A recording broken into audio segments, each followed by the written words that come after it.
दुनियार बंदर लड़ाई करो दुनियार मजलूम लड़ाई लड़ाई लड़ाई चाय लड़ाई करे बसते चाय लड़ाई करे बसते चाय लड़ाई लड़ाई लड़ाई चाय আসলে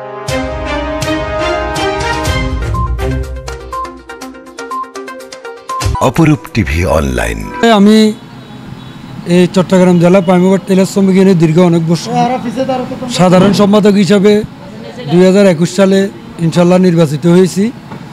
আমাদের এই সংগঠনে যারা প্রতিষ্ঠাতা ছিলেন, যারা জন্ম দিয়ে গেছেন, তাদেরকে আমি শ্রদ্ধার সহিত স্মরণ করি। যারা দুনিয়ার থেকে চলে গেছে তাদেরকে আল্লাহ যেন বিস্ত নসিব করে, যারা জীবিত আছে তাদেরকে আল্লাহ যেন সুস্থতা দান করে।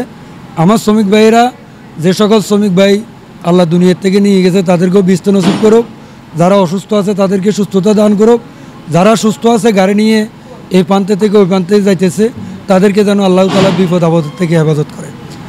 আমি আসলে এই সংগঠনের শ্রমিক ভাইদের জন্য কি করছি না করছি এটা শ্রমিক ভাইয়েরা ভালো জানে। আমি মুখে বললে নয়, আসলে আমাদের সংগঠন জন্ম হওয়ার পরে যে কাজগুলো হয় নাই আমি এই কাজগুলো ইনশাল্লাহ করাইছি। 1 নম্বরে আমাদের সংগঠন জন্মের পরে মৃত্যু তহবিল ছিল 1 লক্ষ টাকা। ইনশাল্লাহ আমি এবং আমার এই কমিটিকে নিয়ে এটাকে 1 লক্ষ টাকা করে আমরা শ্রমিককে মৃত্যু তহবিল দিছি। আমাদের সংগঠনের কোনো বয়স্ক ভাতা ছিল না। শ্রমিকদের যারা 60 বছর হয়ে গেছে তাদেরকে আমি প্রতি মাসে 2000 করে বয়স্ক ভাতা দিচ্ছি, এবং যারা অসুস্থ পঙ্গু হয়ে গেছে, তারা গাড়ি চালাতে পারে না, তাদেরকেও প্রতি মাসে আমরা 2000 করে ভাতা, চিকিৎসা ভাতা, পঙ্গু ভাতা দিচ্ছি। চিকিৎসা ভাতা আমাদের সাবেকে জন্ম হওয়ার পরে 3 হতে 5000 ছিল, সর্বোচ্চ আমরা 20,000 পর্যন্ত আমরা চিকিৎসা ভাতা দিয়েছি। আমরা ইনশাল্লাহ 80 একটা অ্যাম্বুলেন্স আনছি।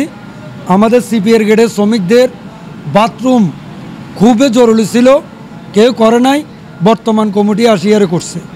আমাদের আরও অনেক কিছু কাজ আছে অসম্পূর্ণ, যেগুলো আছে আল্লাহ যদি কবুল করে, আমি কোনো প্রতিশ্রুতি না, ইনশাল্লাহ আমি এগুলা করার জন্য আপ্রাণ চেষ্টা করবো। যদি বলতে যাই হাইওয়াই, এই রাস্তা নামার মূল উদ্দেশ্য ছিল যে আমাদের বাংলাদেশ সড়ক পরিবহন শ্রমিক ফেডারেশন সহ এটা ছিল যে আমাদের গাড়ি রাস্তায় চুরি ডাকাতি, রাস্তায় যদি অ্যাক্সিডেন্ট, রাস্তায় যদি গাড়ি নষ্ট হয়, শ্রমিকদেরকে জানমালের রক্ষা করার জন্য।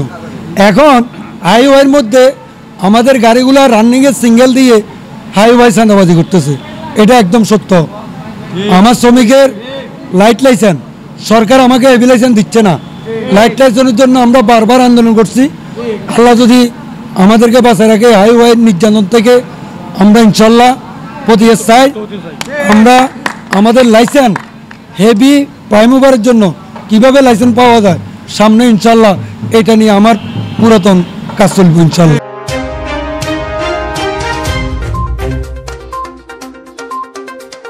অপরূপ টিভি অনলাইন।